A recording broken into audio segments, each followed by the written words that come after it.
Turn on undo send in Gmail and fix mistaken emails instantly. So ever sent the wrong email? This saves you every time. So you just need to open your Gmail, and here at the top right corner where you have see the settings, click on that and then go to see all settings. And here under general tab, we have this undo send and send cancellation period, make it to 30 seconds.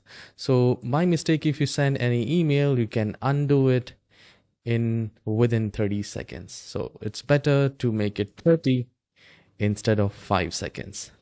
So if you find this tutorial short and helpful, please don't forget to hit the like and subscribe. I'll see you in the next video. Have a wonderful day.